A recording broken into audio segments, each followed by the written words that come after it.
So far, we've gone over the basic quantities and ideas behind circular motion, and one was the basic expression speed is 2 pi r f, or 2 pi r over the period to calculate the speed, incorporating the frequency and the period ideas from waves. Then we looked at, of course, centripetal acceleration being v squared over r, which of course is the attribute of the changing velocity as things are going around in circles, where it's about changing the direction, not necessarily how fast or slow. Now we're going to build on this even a little more, because of course change in v is associated with acceleration, but acceleration is also associated with something else.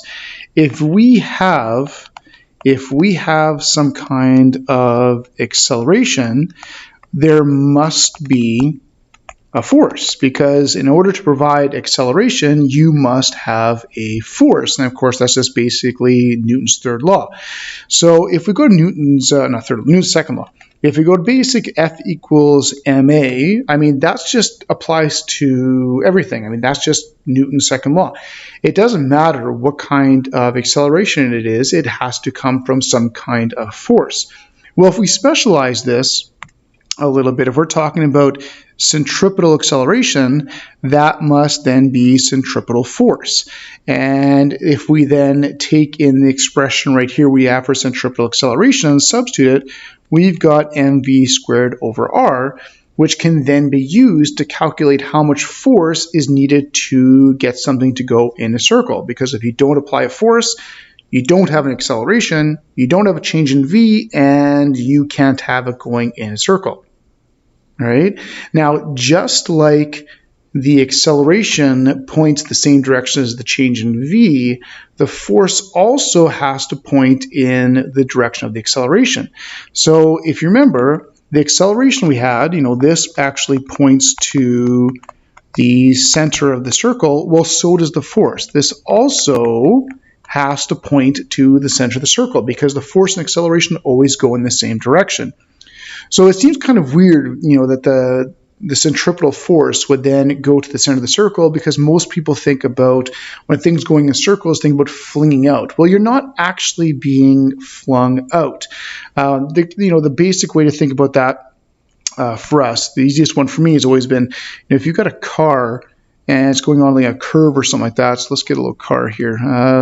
We've got a little tiny blue car, and the little tiny blue car is going around the curve. And we got a patch of ice on the road. Like people think they're being flung out when they go in a circle. Well, if this car all of a sudden hits the ice that's all over the highway, when that car then comes along, here, I'll get my little selection tool here. When that car comes along and goes around the circle, when it hits the ice and loses traction, it doesn't fling out sideways from the circle, because there's no force actually pushing out. If it hits the ice, it's just going to spiral out and just keep on going straight. That's generally the way it happens.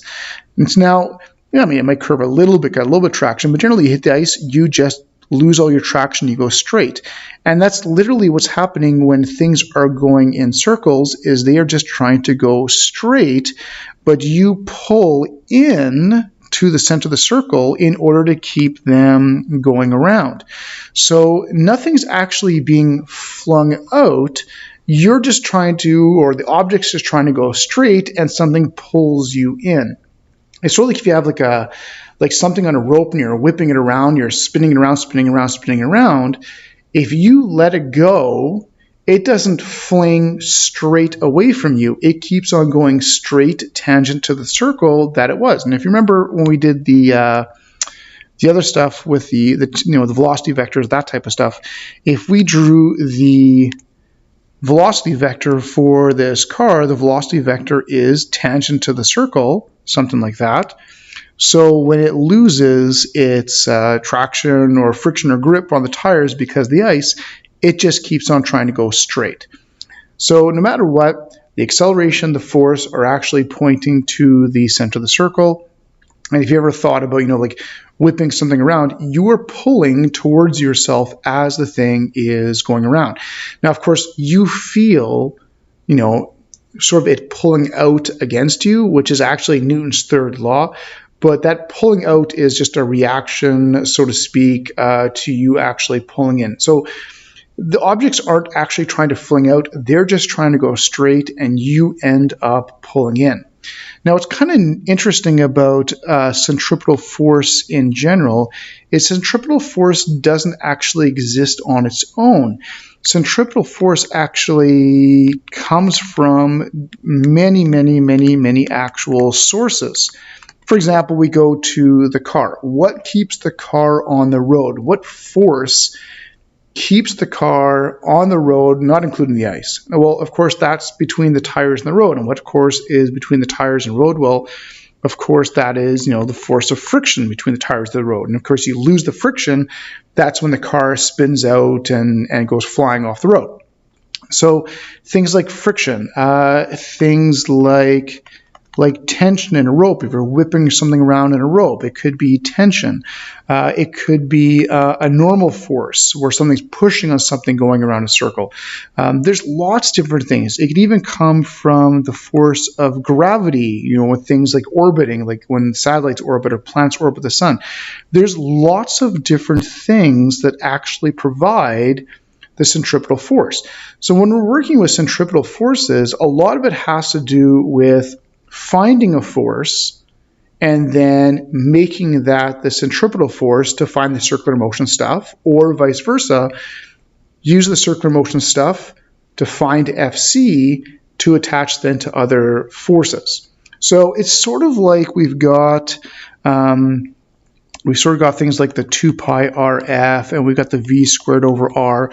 We sort of got that, like that circular motion stuff, and then we've got all these, things like friction and normal force. Oops, change that, not NN, but FN. You got things like normal force and FG and all these other forces. And what binds these two things together is centripetal force. So again, we'll find things like 2 pi RF and V squared over R to find FC, and then equate FC to other forces or reverse it. So it's kind of, because when you're finding FC or using FC, you've always got another force, because FC doesn't create itself. It's just it's sort of like the application of other forces to go in circular motion, but it's not actually the source of the force. All right, so sort of show how this works in a couple different scenarios and work with it a little bit.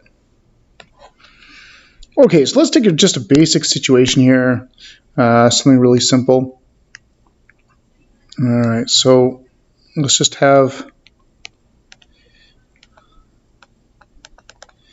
a person here. They've got like a rope or something like that, and on that rope, oops. Make a little bigger. Whatever, we'll give them like mittens or something like that. All right, let's say we got, I don't know. Here we go.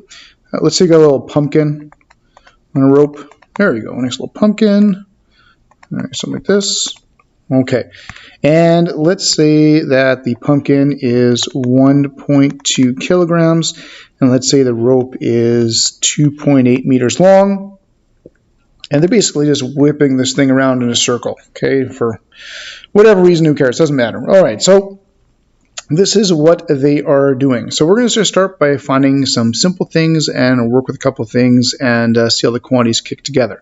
So let's say that the pumpkin is moving at 3.5 meters per second. Okay, so let's do something really simple. So let's just start, what's the frequency? Let's just start with that. So go kick back to some of the quantities you guys looked at before. So of course, frequency is connected to speed. So what you can do is you can use the 2 pi RF expression, that one that we've had before, and you can easily find out the frequency of this thing going around. And if we punch all those things out, we get about 0.20 hertz. Okay, so basically a fifth, actually, which then makes it really easy to find out the period, of course, because the period is the inverse of the frequency, and 1 over that, because they're inverses, 1 over that would then just be 5 seconds. Okay, so now let's introduce what we're talking before, like the new quantities and stuff like that. Let's just find the FC. All right, so of course, FC is mv squared over r. I mean, this just Basic practice, I've got my m, that's the 1.2. I'm going to multiply that by my v, which is 3.5. Don't forget to square that. And then divide by the radius. And if we do that, we can get a force of about 5.25 newtons. So that's how much force he's pulling in with along that rope. Now, of course, how do you do that? Well, when you pull in a rope, that's like tension. So the FC, this would be the tension in the rope. So that's what he's doing. He's pulling in on the rope, applying that tension, which then results in the circular motion. So that would be the FC in this case, so the force of tension. All right, so that's the basic way, the basic quantities and how this type of thing works. And of course, things spinning on chains and ropes and cables or swinging things, that's where it kicks in a lot of the time is tension. All right, okay, let's take another really simple, common type of scenario, and that would be with a car on the road. That's a really, really common thing to look at for this type of thing. So suppose we've got, circular path, okay, like a roundabout or a clover leaf when you're like changing directions to highway or something like that. A nice little sports car coming in here, nice little fancy car, nice little red car. All right, okay, come zooming along. And I'm going to go around. Let's say that the car is, let's say it's 1,800 kilogram car, and then let's say it's moving at 75 kilometers per hour, and let's say that it's going around, and well, actually, here, let's do it this way. Let's say it's using 23,000 newtons in order to go around the circle. Okay, and let's find the radius of the path.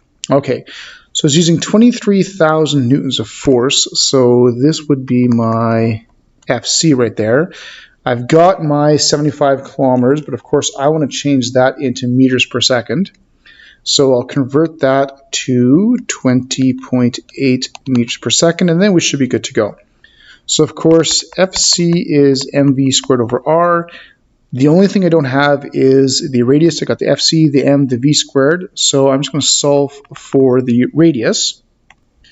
And it looks like it's around, well, let's round up. We'll say it's around 34 meter radius. Okay, so the radius of the path would be about 34 meters. Now, where's that FC coming from? Well, we've talked about this a little before earlier on. Car going around a circle. This right here, that is, oops, I'm not sure what happened there, but that right there came from friction. Okay, hopefully that's fixed a little bit. This right here, this is coming from friction because it's the force of friction that keeps the car on the road. So if that is coming from the force of friction, which is of course the same thing right there, we can actually find out what is the coefficient of friction between the car and the road.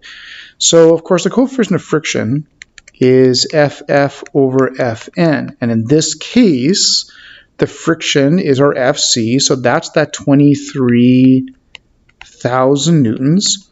And the normal force is just between the car and the road. And of course, normal force, just we'll say flat road, everything perfect, would just be the weight of the car.